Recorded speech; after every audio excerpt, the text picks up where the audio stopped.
Hi, everyone. Welcome to a brand new episode of Not Aspirational. I'm your host, Hannah Aaron Brown. Welcome. How's everyone's week going? I hope you're all having a gorgeous week so far. Some of you might be new, I think. Some of you have discovered me through recent appearances I've done, whether it was Gabbing with Gib or Everything Iconic, or if you found me through Troy McEady, friend of the pod, who was on last week. How amazing was he? Whatever brings you to the show this week, whether you're a new listener or an old one, welcome, and I'm happy to have you. I feel like my energy coming into this episode is like rather hot and rather frenetic. Like I, going into this recording, had so many tech issues. First, for the first time in months, was struck by the feeling. I was like actually in the mood to make a TikTok that felt kind of like high lift and like elevated. Like I'm gonna get out my beauty light and like I'm gonna do my makeup on camera and do like all the influencery things, you know? And I make a video and I'm like, this is so cute. And I edit it, but my fucking AC unit in my room is like, it's like that AC unit in the Brave Little Toaster that respectfully I think dies like 15 minutes into the movie. I don't know. I haven't seen that movie since 1995 because it was deeply traumatic. But if memory serves, there's an air conditioning unit that dies and like coughs itself to death or something of that nature. And that's what my AC unit is like. And I had forgotten to turn it off when I was making the video. So I was like, no big deal. I can just reduce the noise in post. And then in post, it was like muting me instead of the noise. It was like a whole fucking thing. I posted and deleted the video like 8 times trying to fix the problem. And it was so silly. And then I went to record this and I was having more tech issues. Also, I'm just like overstimulated because there's construction going on in my building. Jake's here doing work calls. And I'm not in the mood to be perceived or to perceive anyone else. And we're all sharing this small space, perceiving each other. And that is, you guessed it, showbiz. Now, all that to say, first world problems, you know, it's fine. I'm happy to be here with y'all today. And I feel like we have a lot of fun things to dig into. Okay, first, I saw The Odyssey last Wednesday. And y'all, this is shocking. I don't want you guys, oh my God, if you're watching on YouTube, Nora cameo, Nora's on the bed giving herself a bath. So cute. You heard it here. I don't want you to second guess me as a person, but I loved The Odyssey. I know, I'm shocked because I saw the trailer for The Odyssey. I talked shit about The Odyssey on this very podcast. I talked shit about Christopher Nolan on this very podcast. I saw the trailer for The Odyssey and I thought, this is a boy movie. And for context, any movie that I think my dad would love is a boy movie to me, and I don't have any interest in seeing it. But then everyone was like, it's so good, see it in IMAX, da-da-da-da. And I was like, God, it's so fucking long, like, ugh. But Jake and I saw it last Wednesday. And let me say, this is a movie that I do recommend seeing in the movie theater because if I were watching that at home, there's no fucking way that I wouldn't have gotten onto my phone like 45 minutes in and missed the entire thing. And it was actually such a fun movie. And like, I think what was fun about it is something about me that I don't talk about often and that I often forget about myself is that when I was a kid, I really liked like fantasy and Greek mythology and all that jazz. Now, I couldn't really get into Harry Potter or Lord of the Rings because it was too dense for me. My dad tried to read me The Hobbit when I was like 5, and I was like, this shit's so boring. I have no idea what the fuck you're talking about. But, you know, when it came to like movies like Labyrinth, like a Jim Henson fantasy type situation or like a Don Bluth fantasy type situation, I was all fucking in. And I realized those are all movies and not books, but like bear with me. So I was like, there is still that inner child that likes a fantasy element in a movie, and The Odyssey had it in spades. So it was really, really fun. And yeah, I had a great time. I recommend seeing it in the theater. You know what movie I thought I wanted to see, but now like I'm not so sure? One Night Only, which is that new rom-com with Callum Turner and Monica Barbero. I think that's how you pronounce her name. Super hot people. The first trailer came out. I was like last year, I was like, oh my God, I can't believe I have to wait until August for this. Like this movie looks so good. And they say in the trailer, like, it's the one night of the year where single people can have sex. And I thought that that was like I thought it was like Valentine's Day or something, or it was like kind of a cheeky, like it's the one night of the year where single people feel like empowered to like get out there and get laid. But no, I found out after the movie came out, I was reading all these like articles coming out about it.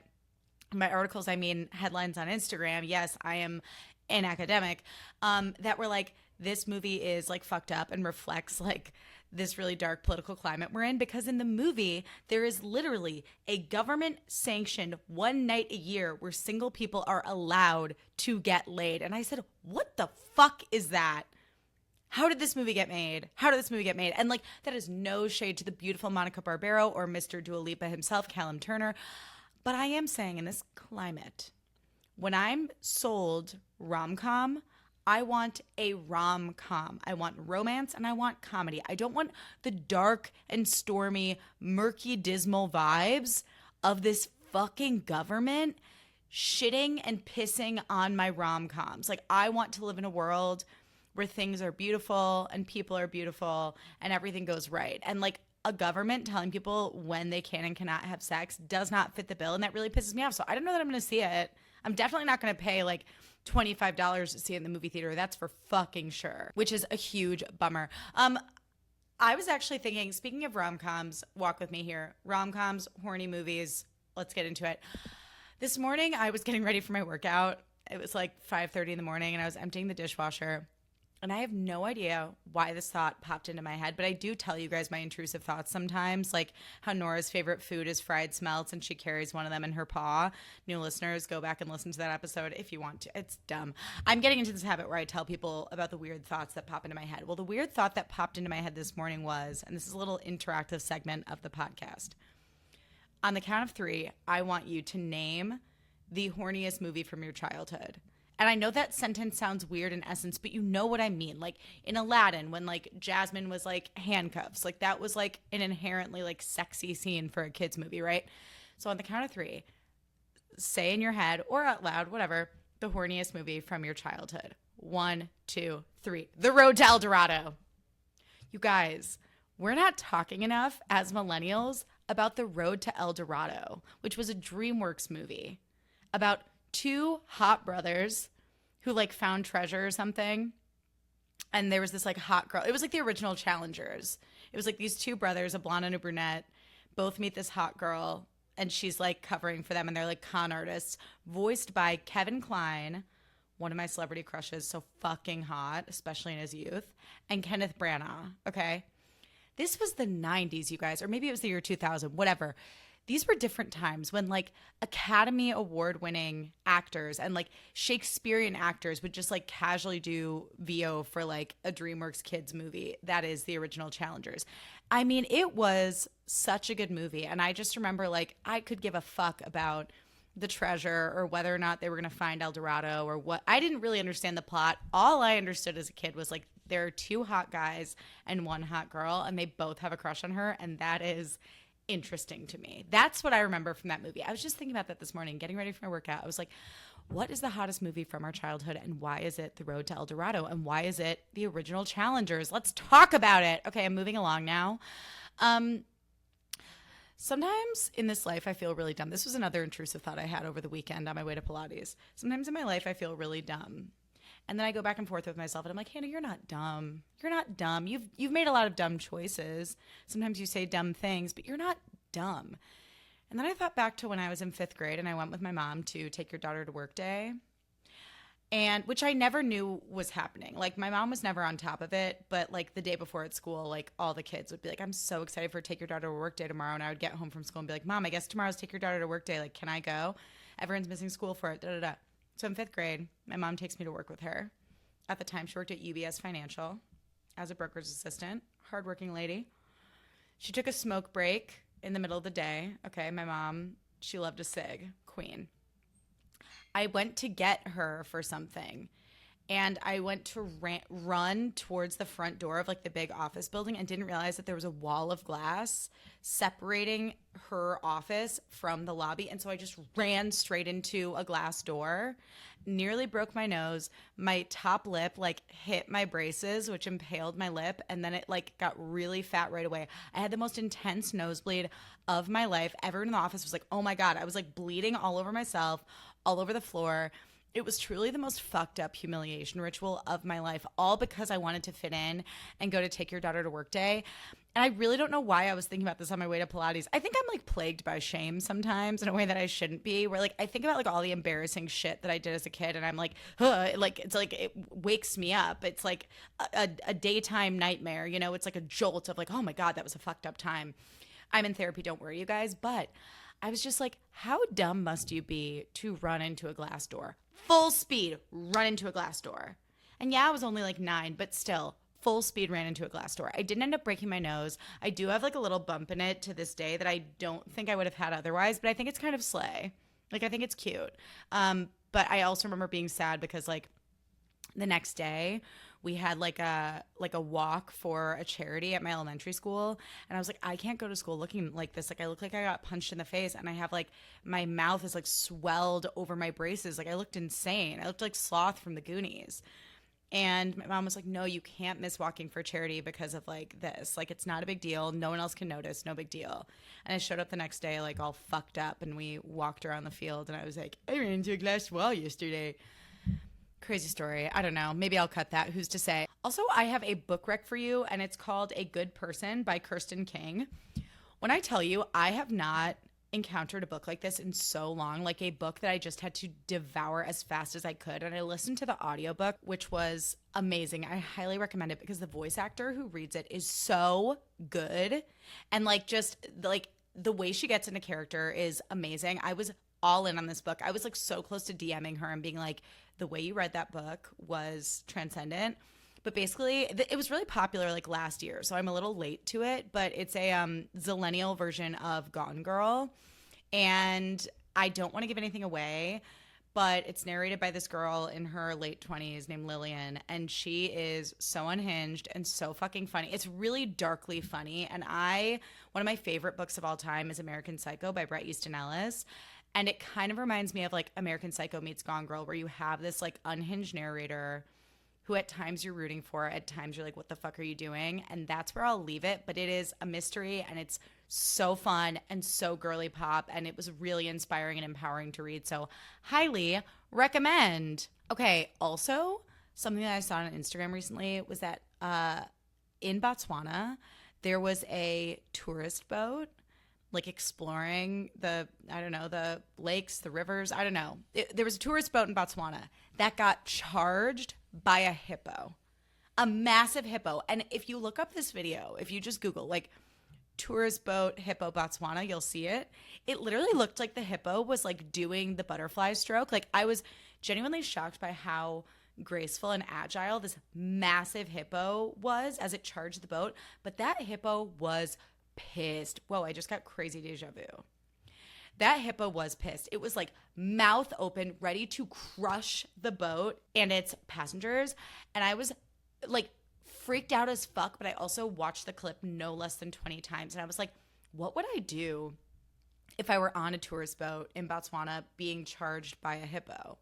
And then I walked that back and I was like, Hannah, you would never be in a tourist boat in Botswana to begin with, because I believe I don't want to get in a boat to like explore wildlife when I know that there's creatures that could kill me.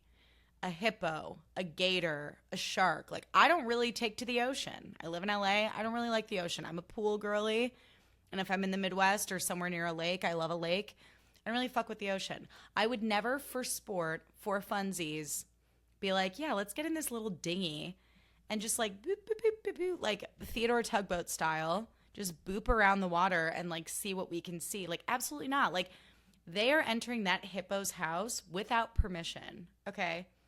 And the hippo, she did her thing. She said, fuck you. Look at my butterfly stroke. And it was shocking to witness. I mean, death by hippo is kind of, it's a tragic but epic way to go. But like, could never be me, babe. Could never be fucking me.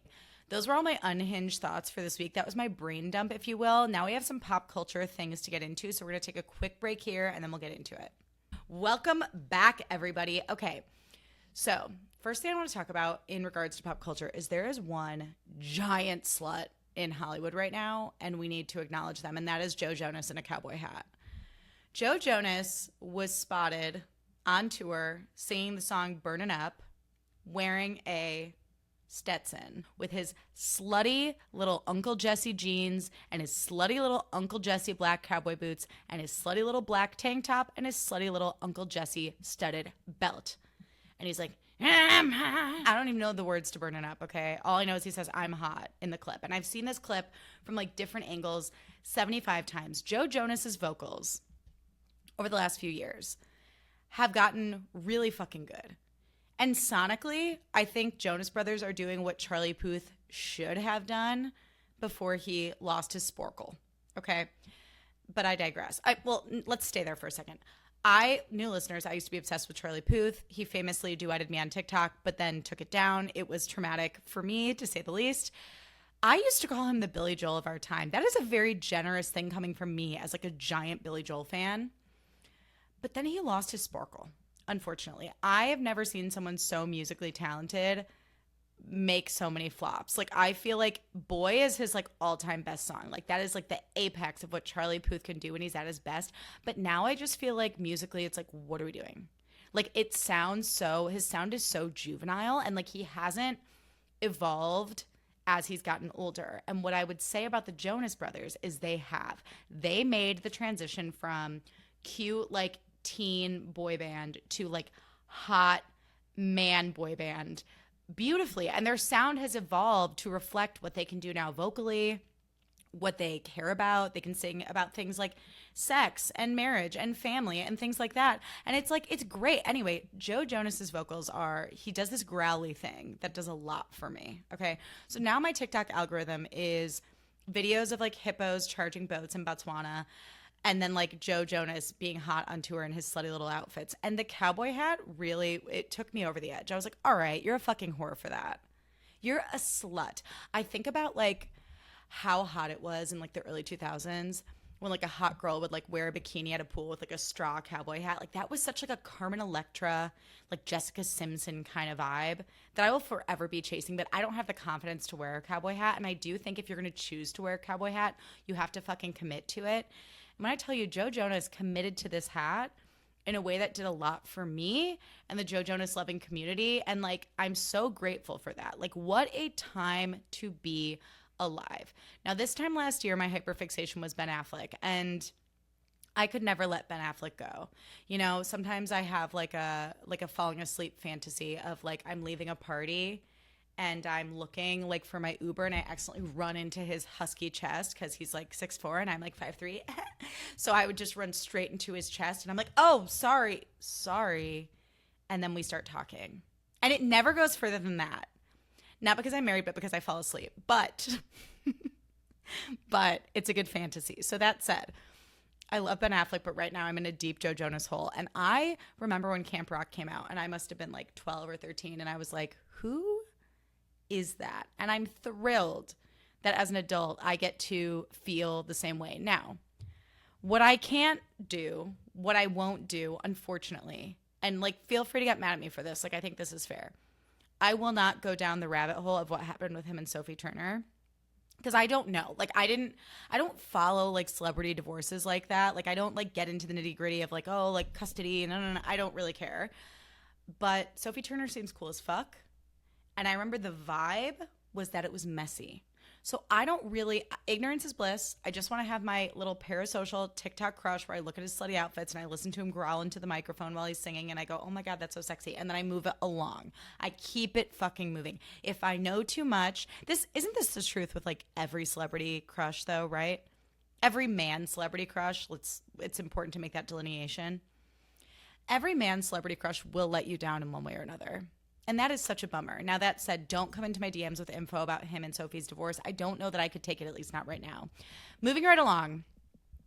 Gen Z is drinking again. Good for you guys. Can we just give it up for Gen Z for removing the stick from their butt and deciding to have a little bit of fun? You know, I think it's important. And listen, I think Gen Z has their gifts. But a gift they do not have is the gift of how to unclench and have fun. And they also don't have the gift of shutting their mouths and not judging people for unclenching and having fun. So seeing a cute little study, a cheeky little study come out in Business Insider last month, revealing that Gen Z is boozing now was really exciting. They're up like 8% from a couple of years ago. And listen, I get it, guys. I'm like, come on in. The water's warm. Come on in with all of us alcoholic millennials. Times are tough. And your little vape, looks tacky. And you know what else looks tacky? Me when I'm wasted. But let's hold these two truths, if I may. Your little vape isn't doing shit for you. It's not doing for you socially what a cheeky cig on a street corner will and what some martinis or beers or whatever the fuck are doing for you. Like, those things foster human connection. And in this day and age where shit is on many levels quite bad, we must be silly geese. And you know I bang that drum once a week, but I'm just thrilled. I'm absolutely thrilled that Gen Z is drinking more, because I'm hoping, fingers crossed, it means they're loosening up a little bit and we can maybe have some healthy discourse without them trying to avalanche on us when we disagree with them. And by us, I mean millennials, when we disagree with them and, you know, cancel us for breathing. I'm hoping we can move away from that, because I'm sorry, take the edge off, have a drink. Let's all just have a teddy bear picnic and live in harmony. You know what I mean? Taylor Swift finally blocked Donald Trump from using her songs on TikTok. And the Swifties are like, yes, that's our girl. And I just want to say, Swifties, I get it. I walked down the aisle to Daylight, a string version of Daylight. I have to repeat that so you guys don't think I'm just like anti-women and like anti-Taylor, because it becomes that very fast if you dare to criticize her. One thing about Taylor Swift is she loves to sue people, okay? I've talked about this before because it drives me crazy. She knows what's going on with her brand and her likeness at all times. And with all this Trump stuff, Trump has been using her songs on TikTok and social media for months. And she didn't say shit. And now, all of a sudden, after her wedding, and I don't know if it's connected to the wedding. My theory is, is she getting backlash for the wedding? And so now she's like, look, I'm a good person. My brain went there, but I honestly don't know. But all of a sudden now, after months of not saying shit about him using her songs, all of a sudden now she's like, hey, you can't use that. I don't like you. And it's like, bitch, where was that? 6 months? Why now? Why now? Because, he's been using them for a long time. You could have said something at any time. Olivia Rodrigo very publicly was like, don't fucking use my music. Taylor knew that was happening and didn't say shit. And now we're supposed to applaud her for, finally being like, hey, stop. Don't use my music. That's not cool. Give me a break. Grow up. I'm sorry. I don't understand. I don't want to be, a bitch, but, I really don't understand. Because Taylor loves nothing more than the thrill of sending a cease and desist, serving people with papers and letters and saying, you can't do that. So why did it take her this long? I don't know. I have questions. So I'm not going to applaud Miss Swift for doing the bare minimum, something she should have done a year ago. Give me a ding-dang break. On a more positive note, wedges are back, which is super exciting. Listen, wedges, they were such a moment in time, right? God, I remember one of my best friends in high school had at the time, chicest Steve Madden wedges. Picture this. They were brown, chocolate brown suede with a wooden base and a peep toe. And they were a wedge. And I thought they were just the coolest fucking shoes I had ever seen in my life. She wore them to a dance with a brown dress, and I was like, damn, you look fucking cool. And I love the notion of a wedge coming back because they're comfortable. That and a chunky heel. By the way, I'm at a point where I hate all of my shoes. I'm looking at them in a corner right now, and I'm praying that I'll be able to sell some of them on Depop, because the ones I have I don't like, and the ones I like, I have worn them so much that now they just look like deflated potatoes. You know what I'm talking about? When you wear a shoe to the point where it's lost all shape and it's just sort of collapsed in on itself and it's a deflated potato. That's where my ballet flats are at, and then all my other sneakers just sit in my closet. So I need to sell them and start over. Now that said, I would love to get some wedges. I mean, even for the fall, heck, I live in LA. Wedges with tights, could that be a thing for the winter? I don't know. I think we've been seeing so much Y2K influence in fashion these last couple of years. And so I'm like, come on in, wedges. You're welcome to. Get on over here. I'm buying what you're selling. I'm buying right into it. Also, I saw something on Instagram the other day that's ballet flats are out. Jazz shoes are in. And I'm like, ballet flats will never be out. Now, there are certain ballet flats that are chic and certain ballet flats that are not. And you need to look at things like materials. You need to look at things like the shape of the toe. You need to look at things like the color of the sole. I don't like a flat with like a rubber sole that like contrasts hardcore with the color of the shoe. Like I think it looks kind of like geeky. I can't explain it. But apparently jazz shoes are in. So think like Oxford, but like slimmer and more delicate. And when I saw that, I got excited because I was like, those look comfortable. And I tend to like a delicate silhouette on my foot. Although since I'm short, sometimes I like ballet flats better because when the top of my foot is open, it makes my leg look longer. And I find that like the flats, like those like the jazz shoes, they come up higher on your foot, and sometimes they cut me off, and I already have short legs. Anyway, when I saw that jazz shoes were coming back, I was brought back to a very salient memory of being in dance class as a kid in the suburbs of Chicago. And I was in my first recital at the age of like 5. And the older girls who did jazz did a dance to Rhythm Nation by Janet Jackson. And they were in these really cool, like brightly colored, kind of like modern, like onesies that were like bike short onesies. And I remember just thinking their jazz shoes looked so cool. And they had like the tan tights with the jazz shoes and like the brightly colored neon bike short onesie. And I was like, they're all giving Stephanie Tanner like meets like Britney and Mickey Mouse Club. I've never seen a cooler group of girls in my entire life. I'm looking for I'm like, we are a part of a rhythm nation. And I remember having a very specific thought as a kid, looking at all their jazz shoes and being like, damn, those jazz shoes are so cool. They're so much edgier than my little ballet slippers. Mind you, I'm like 4 at the time, and I do remember this. And then I remember taking it one step further and being like, the white jazz shoes are more slay than the black jazz shoes because less girls had the white and they stuck out so brightly on stage, especially contrasting with their super tan nylons. And I just remember being like, whoa, those 13-year-old girls are like adults and they look so fucking cool.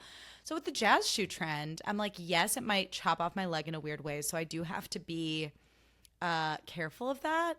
But on the other hand, I'm like, I need to live my 1990s Rhythm Nation fantasy by getting my hands on a pair of white jazz shoes for the sake of, you know, my inner child. It's a gift to my inner child to buy new shoes.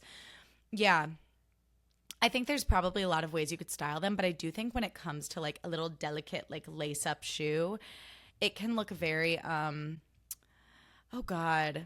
It can look like very like berries and cream really quick if you're not careful with how you style them. So I feel like they might be a little bit of a challenge, but I'm up for it. I love a trend. I don't give a fuck. I love a trend, especially with footwear, because I'm like, you know, like jellies, they were in like last summer and people are like, jellies are out now, even though they're still making them this summer. And I'm like, how about if you like it, you fucking wear it. And if you don't, you fucking don't.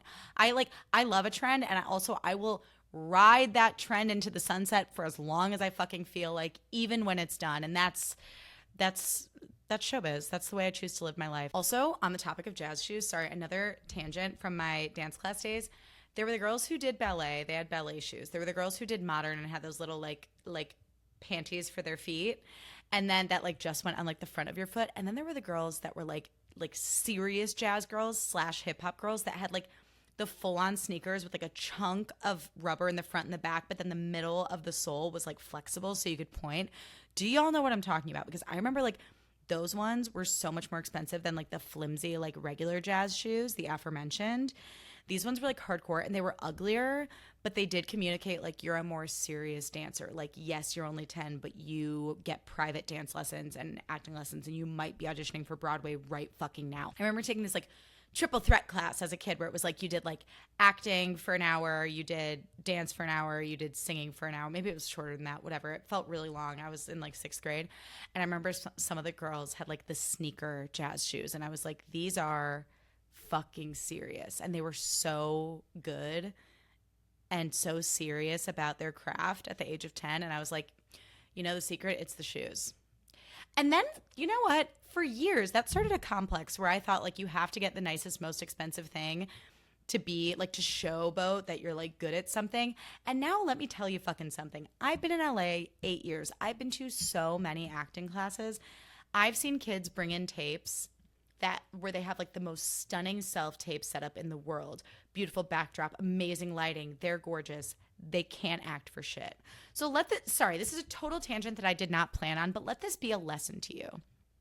The people who spend all the money on expensive supplies, that does not mean that they're good at the thing they're doing. A lot of times I actually think they're compensating for something. And the people that are actually good at it can like slowly earn those things and like collect those things over time, but don't feel the need to like manically throw all their money into this setup to like prove something. Same with like the gym. Like sometimes I'll see people at the gym who have like the gloves and like all this like stuff and their form sucks. And I'm like, what are we doing here? This makes me sound like a judgmental bitch, but like truly, it's true. Okay, last thing I'm going to talk about before we get into Hannah's Hot Girl Corner and grow up is Brooke Snyder was spotted swimming topless with her family, including her dad. And there's all this discourse on the internet about it. There's people that are like, oh my God, they're in Europe. It's no big deal. Women are topless all the time in Europe. Da da da. Brooke Snyder is not European. Okay. And I just think it's weird. I don't have like a good argument apart from I think it's fucking weird. And I am, by the way, like a prude. Like I'm not someone who like wants to like send my nudes to my friends to be like, do you think this is hot? Like I don't want to walk around naked at home. I like to be clothed. I like to be covered. Okay.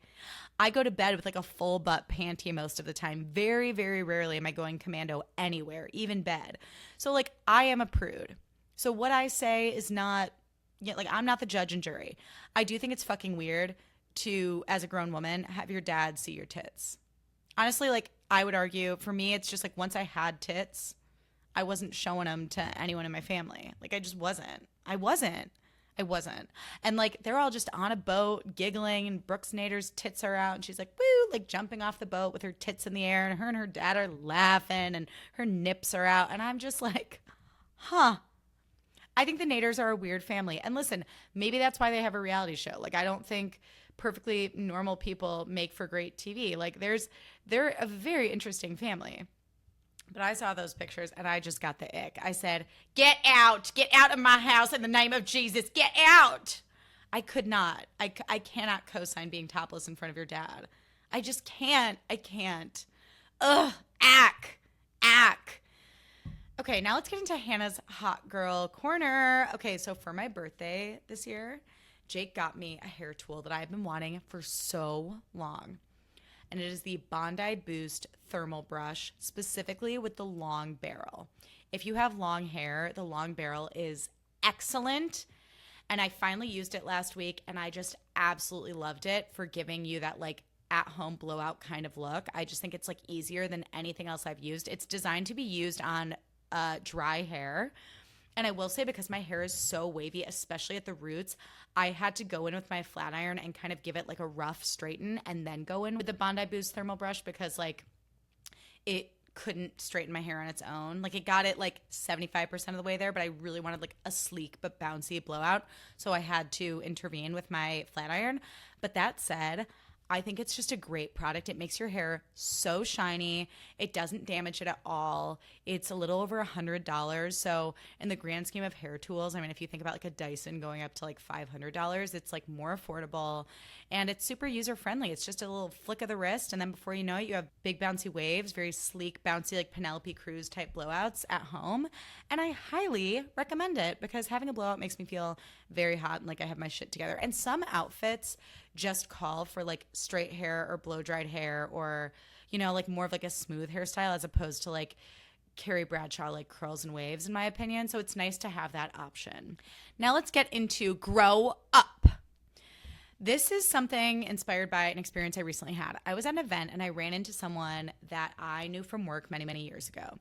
And when I worked with this person, I felt deep judgment from them and everyone else that I worked with. And I was very insecure at the time and kind of like the duff of that job. Like people really didn't vibe with me. I was not as hot as the people I worked with. And I was treated in a way that kind of reflected that that's how people felt. And I'm not projecting it, like trust.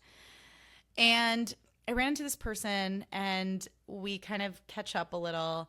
And I found myself making these very self-deprecating jokes about what I was like then and very just kind of like, like making myself the butt of the joke to almost like fit into this role that I felt like this person had already like slotted me into, instead of going into that conversation with confidence and power and being like, hey, what's up? Good to see you. Like, I was like, oh my God, I was like so not cute back then. Like going on, like just like talking shit about myself. And the person eventually kind of like looked me up and down and was like, well, you look good, in like the most condescending way, where I was like, like it was a lot, but also it's like I invited that in because I was talking shit about myself. And to me, Hannah, grow up. Do not go into conversations with anyone, but especially people that you feel like intimidated by or like kind of uncomfortable around, or like you can't relax around them. Don't go into those conversations talking shit about yourself. It's just not nice, and it's not fair to do to yourself. And like anyone who like plays into that and like makes fun of you while you're making fun of yourself, like their vibe isn't great anyway. Like I have very close friends in my life who, when they catch me doing it, because I always like, I don't know, I feel like sometimes I hide behind self-deprecating humor, and my best friends in this world are like, do not do that. Don't do that to yourself. You're awesome. Don't do that. And it's like, sometimes I need to be checked. But in those situations where you feel intimidated by someone, do not let the self-deprecating humor win, because we all deserve to walk away from those interactions feeling confident and cool, and like we showed ourselves the respect that we deserve. So to myself, Hannah, I say, honey, grow up. Ugh. Y'all, that's all for me this week. Thank you so much for listening. Again, if you're new around here, thank you for being here. I hope you loved the show. If you love this podcast, leave it a rating and a review. Share this episode with a friend. Tell your people. Share it on social. Everything helps. If you're watching on YouTube, leave a comment there. If you didn't know I had a YouTube, you can always watch full episodes on YouTube. If you don't follow me already, follow me at Hannah Aaron Brown on social. That's HANNAHAARONBROWN on Instagram and TikTok. And I think that's all for me. I love y'all. I hope you have an amazing rest of your week, and I will see you soon. Bye.